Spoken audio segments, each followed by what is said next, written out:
સુરતના ઓલપાડ તાલુકાના શયાલદા ગામે 14 તારીખના રોજ હિચકારી ઘટના બની હતી। મૂળ મધ્યપ્રદેશના ઇન્દોરના અને સયાદલા ગામે રાજ મંદિર સોસાયટીમાં રહેતા રાજદીપ કમલ શર્માએ પોતાની પત્ની હેમલતા અન્ય વ્યક્તિ સાથેના આડા સંબંધ હોવાની શંકાને લઈને પત્ની હેમલતાને બૂટ અને ઢીકા મૂકીને માર મારી ગંભીર રીતે ઇજાગ્રસ્ત કરી નાખી હતી। હોસ્પિટલે સામાન્ય સારવાર બાદ 18 તારીખ સુધી ઘરે સુવડાવી રાખી હતી। જોકે પત્નીની તબિયત વધારે લથડતા પોતાની પત્નીને લઈને સુરત સિવિલ ખાતે લઈ જવા માટે નીકળ્યો હતો। જોકે સિવિલના તબીબે તપાસ કરતા પત્ની હેમલતાનું મોત નીપજી ચૂક્યું છે। ઘટનાની જાણ સિવિલમાંથી કિમ પોલીસને કરવામાં આવતા કિમ પોલીસે તરત જ પતિ વિરુદ્ધ હત્યાનો ગુનો નોંધી હત્યારા પતિની ધરપકડ કરી લીધી હતી। સુરત ગ્રામ્ય જિલ્લાના કિમ પોલીસ સ્ટેશનના હદમાં એક રાજ મંદિર સોસાયટી છે। આ સોસાયટીની અંદર હેમલતાબેન રાજદીપ શર્મા નામના એક મહિલા છે, એમની હત્યા થઈ છે।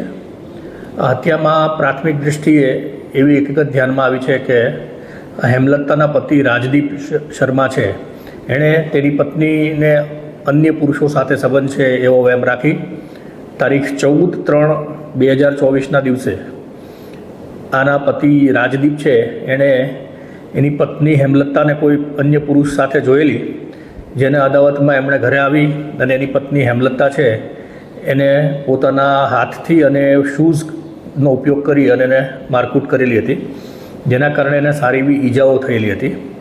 એ જ દિવસે રાજદીપ શર્મા છે એની પોતાની પત્ની હેમલતાને પ્રાથમિક સારવાર માટેથી કોઈ ડૉક્ટર પાસે લઈ ગયેલા હતા।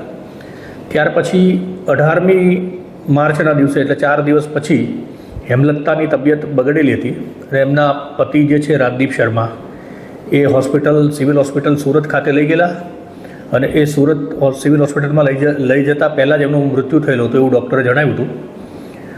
પ્રથમ અકસ્માત મોતની જાહેરાત કિમ પોલીસ સ્ટેશનમાં લેવામાં આવેલી હતી, પરંતુ કિમ પોલીસ સ્ટેશનના સબ ઇન્સ્પેક્ટર શ્રી ચોસલાને પ્રથમથી જ એના પતિ ઉપર શંકા હતી અને એની ઘનિષ્ઠ પૂછપરછ કરવામાં આવેલી। પોલીસ અધિક્ષક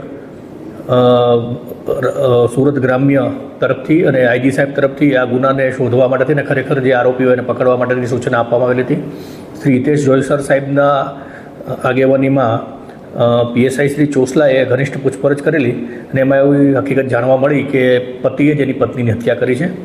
હાલમાં રાજદીપ શર્મા જે મૂળ મધ્યપ્રદેશના વતની છે તેની ધરપકડ કરવામાં આવી છે। જે સ્ત્રી છે એમના વાલી વારસ છે, ઘણા વર્ષોથી અહીંયા 11 વર્ષથી છેલ્લા ગુજરાતની અંદર રહે છે, સુરત અને કિમ વિસ્તારની અંદર। તો એમના મરણ જનારના જે વાલી વારસો છે એના પિયર પક્ષના લોકો એમનો સંપર્ક કરવાનો પ્રયત્ન ચાલુ છે। મહિલાની ડેડ બોડી અત્યારે સિવિલ હોસ્પિટલમાં રાખવામાં આવેલી છે। આરોપીની ધરપકડ કરવામાં આવી છે અને કાયદેસરની કાર્યવાહી ચાલુ છે।